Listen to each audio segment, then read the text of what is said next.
formation sur l'entrepreneuriat pour les Olim, moins de 10 ans en Israël. On peut être indépendant ou pas encore indépendant, il n'y a aucun problème, et c'est en français. Le troisième droit, c'est si vous avez besoin d'un prêt. Dans ce cas-là, des consultants financiers, moi c'est pas du tout mon domaine, mais c'est important de le savoir, des consultants financiers vous aident à faire un business plan qui coûte 250 shekels et font avec vous la démarche pour l'obtention de prêts. Israël, comment ça marche ? Vous allez adorer comprendre Israël. Vous venez d'arriver en Israël, vous avez peut-être envie d'entreprendre, mais voilà, comment faire ? Vous êtes un peu perdu. Alors sachez qu'il y a beaucoup d'organisations qui sont là pour vous aider tout simplement. Il y a beaucoup aussi de conseillers dans tous les domaines qui sont là pour vous tendre la main. Aujourd'hui, nous allons accueillir Mylène Ripski, qui est conseillère en marketing, coach spécialisée dans l'entrepreneuriat, qui travaille pour Mati et Maof. On est ravis de l'accueillir. Mylène, bonjour. Bonjour Cathy. Alors merci, on est content de vous avoir parce que c'est vrai que ça fait longtemps qu'on n'a pas évoqué ces conseils, ces sociétés qui sont là pour aider les nouveaux immigrants à réussir leur projet d'entrepreneuriat. Donc on le sait, les francophones sont souvent entrepreneurs et ils n'hésitent pas à passer le pas, mais il faut quand même des outils, ou en tout cas mieux comprendre ce qui se passe dans la société israélienne. Alors, est-ce que vous pouvez nous expliquer quelle est votre actualité ? D'abord, on va commencer comme ça. Je crois que vous avez une formation, vous avez donné une formation prochainement. Oui, on a prochainement une formation sur l'entrepreneuriat qui est entièrement subventionnée par le Misrad HaKlita. C'est une formation qui est destinée aux futurs entrepreneurs, aux Olim qui sont intéressés par ce sujet. Et puis aussi, elle est aussi destinée aux gens qui sont déjà aujourd'hui installés et qui désirent trouver plus de clients, grandir, se développer. Donc c'est très important de savoir que ça existe. Ça se déroule sur 6 semaines, je crois. C'est 6 semaines, 6 séances de 2h15 en Zoom. Donc, on peut s'inscrire dans tout Israël. C'est très, très pratique, le Zoom, tout de même. C'est gratuit, évidemment. C'est gratuit. Si vous êtes moins de 10 ans en Israël, donc c'est les 10 premières années d'Alia. Si on est plus de 10 ans, on peut quand même y participer, moyennant finance ? Non. On peut pas ? Non. D'accord, c'est que pour les moins de 10 ans en Israël. Oui. D'accord. Et c'est un tout petit groupe, c'est 10 personnes. Donc effectivement, ça reste quand même quelque chose de très personnel et personnalisé, mais c'est en groupe. Les sujets de la formation, c'est d'abord le côté bien sûr marketing, comment communiquer, comment se vendre, mais on va aussi parler beaucoup de l'état d'esprit d'un entrepreneur. On va parler aussi des différences de culture entre Israël et la France. Parce que c'est très très important quand on arrive en Israël de comprendre que en fait tous nos codes n'existent plus et qu'il faut un petit peu faire un reset quoi. Donc on parle de ça et puis un dernier sujet qui est très important, c'est tout ce qui est la gestion de soi, la gestion du temps, la motivation, des choses qui sont comme ça très mentales, disons le state of mind qu'on a, la confiance en soi. Tous ces sujets, on en parle pendant l'atelier, on le travaille. Je donne des exercices d'une séance à l'autre. On parle aussi des réseaux sociaux, du marketing sur les réseaux sociaux. On parle des réseaux sociaux, on parle de Facebook, on parle de comment communiquer, comment on écrit des posts, quel type de posts. Oui, on parle aussi de choses très, très concrètes. Concrètes, tout à fait. Ok. Alors, tout ça est organisé par Mati, un organisme avec lequel vous travaillez. Mati Maalot. Voilà, donc c'est important de le signaler parce que c'est un organisme qui aide. En fait, c'est un immigrants. Organisme, ce sont des centres d'entrepreneuriat qui existent un peu partout en Israël et qui sont entièrement subventionnés par le Misrad HaKlita. Tout le monde peut tous les y droits. aller. Ah oui, bien sûr. D'accord. Tous les droits qui sont dans ce domaine de l'entrepreneuriat passent par Mati Maalot. Ok, alors justement, les nouveaux immigrants ont des droits qu'ils ignorent parfois, notamment lorsqu'ils veulent entreprendre. Tout à fait. Alors, je vais essayer de le faire clairement. Il y a 3 droits. Et vraiment, je suis contente d'être là parce qu'il y a beaucoup de gens qui ne le savent pas. Le premier droit, c'est des heures d'accompagnement personnalisées. Donc, où le Olé va rencontrer un consultant. Il y a 2 grands types de consultants. Il y a le monde de la finance et le monde du marketing. Et donc, d'après vos besoins, vous allez demander un consultant dans le domaine que vous avez besoin. Ok. Vous pouvez demander des heures même avant la création d'activité. On a droit à 5 premières heures avant la création de l'activité. Si vous êtes en réflexion sur votre projet, si vous hésitez, vous pouvez demander des heures. D'accord ? Et après la création, on fait une demande d'heures supplémentaires. En tout, aujourd'hui, un OLE peut recevoir jusqu'à 30 heures, parce que pendant le 30 heures financées ? Oui, 30 heures financées. Maintenant, ça, c'était pendant le Covid. Je pense que ça va changer, parce que pendant toutes ces dernières années, ça a toujours été 20 heures maximum.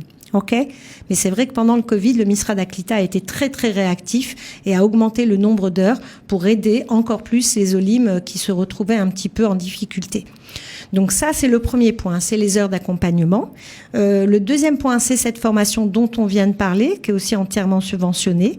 Donc, formation sur l'entrepreneuriat pour les OLIM, moins de 10 ans en Israël. On peut être indépendant ou pas encore indépendant, il n'y a aucun problème, et c'est en français.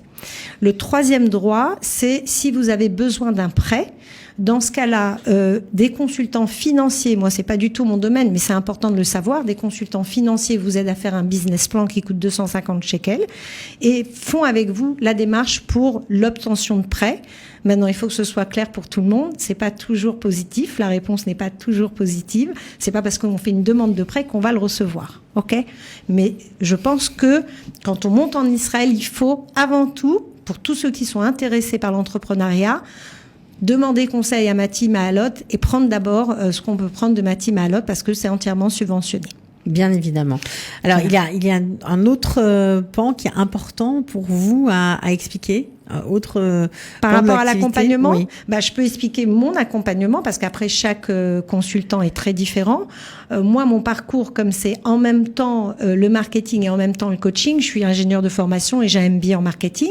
J'ai été 18 ans employée et en fait, il y a 12 ans, j'ai fait une école de coaching. Donc, quand j'accompagne quelqu'un, il y a vraiment deux aspects à l'accompagnement. Le premier, c'est tout ce qui est autour du marketing, donc aider la personne à bien clarifier son projet, à bien définir son projet, définir sa cible, à bien communiquer, comme tu m'as dit tout à l'heure, comment on écrit des posts, comment on fait du Facebook et tout ça. Donc c'est très très très tachless. Concret, excuse-moi. Et on travaille aussi la vente, par exemple. Il y a beaucoup de gens qui ont du mal à vendre ou à se vendre. C'est très difficile de se vendre. Donc, c'est un sujet qu'on fait en accompagnement. Et le deuxième aspect de l'accompagnement, qui est pour moi vraiment essentiel, c'est tout ce qui est lié au mental. Parce que si on n'est pas motivé, si on n'a pas confiance en soi, si on n'est pas persévérant, rien ne se marche passe. Pas. Voilà. Ok. Alors, on a beaucoup parlé de Mati, mais il y a aussi une autre société qui s'appelle Maof et qui là, c'est un petit peu différent. C'est plus pour les entrepreneurs, on va dire. C'est pour les Israéliens, les entrepreneurs. Alors, je vais essayer d'expliquer la différence entre Mati et Maof. Alors d'abord, Mati, c'est subventionné par le MISRA d'Aklita, le ministère de l'Intégration et de l'Alia.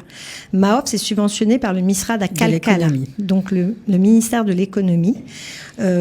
Toutes les personnes qui ont déjà utilisé leurs droits de Mati, donc elles n'ont plus d'heures subventionnées, elles peuvent effectivement passer par Maof. Maof, c'est en fait l'équivalent de Mati pour les Israéliens. Et dans Maof, il y a énormément de formations. Ok, si tu veux, je peux un peu expliquer par la suite parce que c'est vraiment important. Et il y a des heures d'accompagnement. Pareil, aussi avant la création d'un projet, à Maof, on peut recevoir même 15 heures d'accompagnement avant la création d'un projet. Et puis, quand on a déjà un projet, quand on est déjà installé, on peut aussi demander des heures d'accompagnement. Maintenant, à Maof, il y a 1200 consultants. Il y a des consultants dans tous les domaines. Voilà, par exemple, c'est énorme. C'est vraiment une autre structure sur autre chose.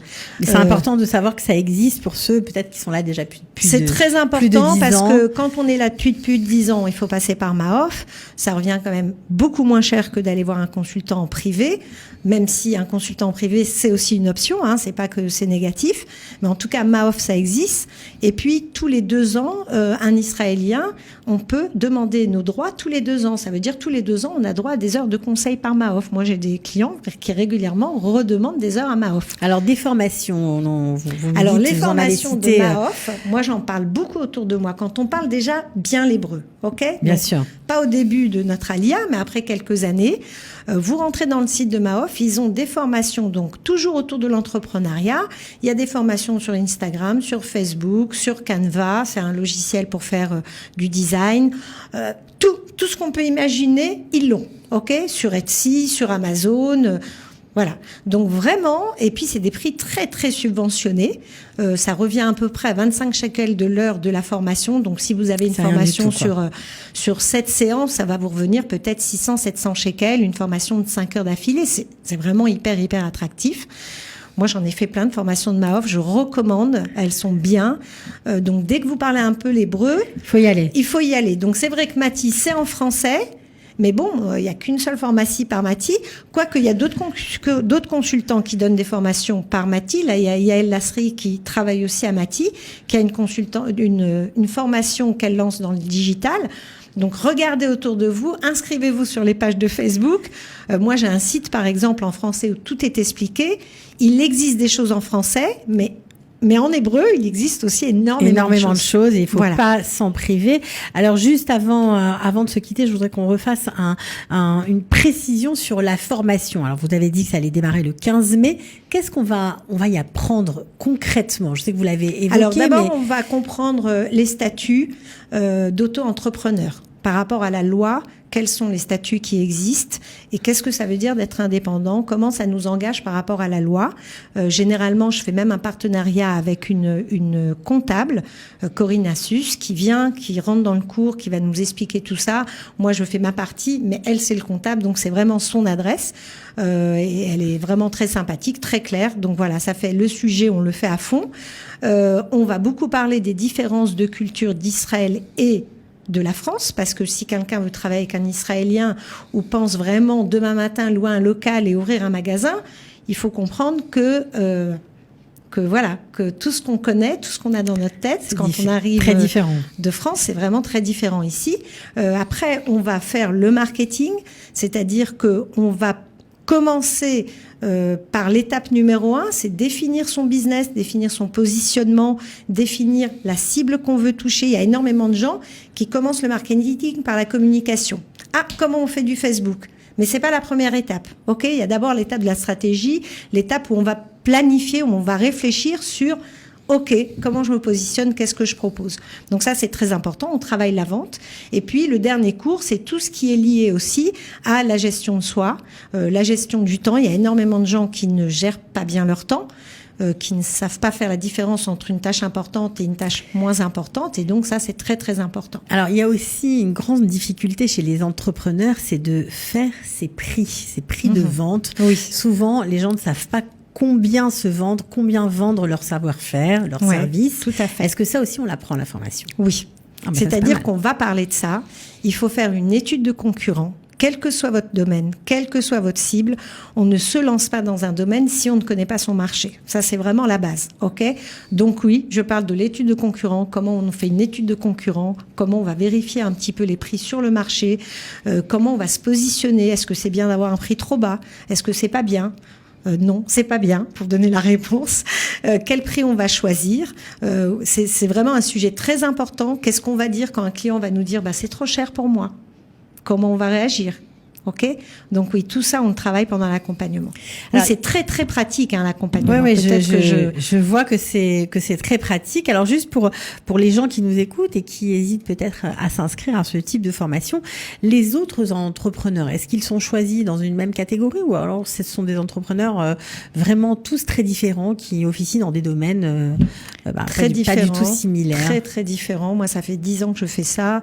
Moi, c'est vrai que je travaille principalement avec des gens qui proposent des services et moi avec des gens qui vendent des produits, mais vraiment il y a de tout dans la formation. On peut se retrouver avec un coiffeur, un informaticien, tout à fait, un comptable. J'ai eu, je sais pas moi, des plombiers, des avocats, des psychologues, des médecins, des webmasters, des graphistes.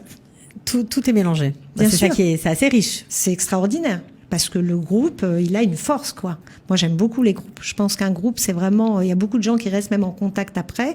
Et puis, c'est quand on se lance dans l'entrepreneuriat, on comprend aussi qu'un point important, c'est d'être bien entouré. Et être bien entouré, c'est faire partie de groupes qui sont dynamiques et positifs. OK? C'est vraiment un sujet. Il y a beaucoup de gens qui vont me dire « Ah oui, mais moi, mon mari, il ne m'encourage pas. » Par exemple. Donc, il faut vraiment se faire bien encadrer, trouver des groupes comme ça où on va être dans notre élément, où on est entouré de gens qui ont cette énergie qu'on recherche. Nous, on recherche une énergie quelque chose de très fort. On ne recherche pas une énergie qui va nous faire douter toutes les 2 minutes. Ça, c'est sûr. Et dans le groupe, on retrouve cette énergie quand même, puisque tout le monde est dans la même dynamique. Dans la même dynamique. Est-ce que vous avez un conseil à donner, puisque vous en avez vu, des nouveaux immigrants débarquer, vous avez vu des succès, des gens pour qui ça n'a pas marché. Qu'est-ce que vous aimeriez dire à ceux qui nous écoutent? Pour l'entrepreneuriat, d'abord, je pense qu'il y a des métiers où il faut vraiment commencer ici à travailler en tant qu'employé. Pour apprendre le métier, pour comprendre la clientèle israélienne, pour apprendre l'hébreu, bien évidemment. On n'a pas parlé de l'hébreu, mais c'est vraiment un must. Même si on ne veut pas travailler avec des Israéliens, si on regarde ça plus en macro, pour un projet d'Alia, il faut apprendre l'hébreu. Donc je pense que souvent, moi je le recommande. Maintenant, des fois c'est possible, des fois c'est pas possible, parce qu'il y a des métiers où on ne peut pas être employé. Mais quand on peut être employé, on va acquérir de l'expérience. Donc on va être beaucoup plus sûr de soi. On aura beaucoup plus facile après de se vendre nous-mêmes, puisqu'on a déjà de l'expérience. Et je le vois vraiment quand j'accompagne des gens qui travaillent, même à mi-temps en tant qu'employés, quand elles vont se lancer, ou quand ils vont se lancer, ça va leur donner une assurance parce qu'elles vont connaître le client, elles sont sur le terrain, elles ont des résultats, elles reçoivent des feedbacks positifs, et donc ça va leur donner une énergie beaucoup plus forte pour agir après. Alors Mylène, moi je trouve que quand on peut, ça peut être une bonne solution de se dire que pendant 1 an et demi, 2 ans, on va être employé. Salarié. Voilà. Ça, c'est un bon conseil. Salarié. Après, c'est très personnel. Moi, c'est ma manière de voir la chose. Parce que je pense que quand on ouvre une activité, on veut minimiser les risques, surtout si on a un local et des choses comme ça. Et une manière de minimiser les risques, c'est de commencer quand on est prêt. OK. Voilà. Alors, Mylène, si on a envie de s'inscrire à cette formation, si on a envie d'avoir d'autres renseignements, est-ce qu'on peut vous contacter ? Oui, tout à fait. Comment on fait? Sur votre page Facebook? Sur ma page Facebook, sur votre téléphone, sur mon site, sur mon WhatsApp. Je préfère, moi, personnellement... Sur le site? Oui, sur le site, c'est très bien, parce que je reçois un mail et j'aime bien les mails.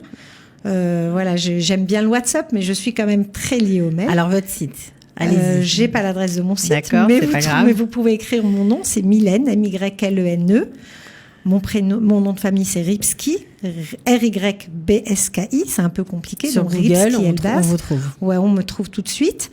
Mon numéro de téléphone, si vous voulez m'envoyer un WhatsApp, c'est le 054 63 23 772. Et puis, j'ai effectivement aussi une page de Facebook. Si vous marquez mon nom, vous arrivez directement à ma page de Facebook aussi. Bon, je pense qu'on a fait le tour. En tout cas, Mylène, on était ravis de vous accueillir. On espère que vous avez donné la pêche à de nouveaux immigrants, peut-être futurs candidats à cette formation qui se déroulera pendant 6 semaines à partir du 15 mai. Ce sera en Zoom. Donc, on peut le faire partout. Donc, ça, c'est aussi très, très intéressant. Qu'on soit à Eilat, à Ashkelon ou à Jérusalem, ça marche aussi. À bientôt, Mylène. Merci. Ciao. Au revoir, Cathy. Israël, comment ça marche? Vous allez adorer comprendre Israël.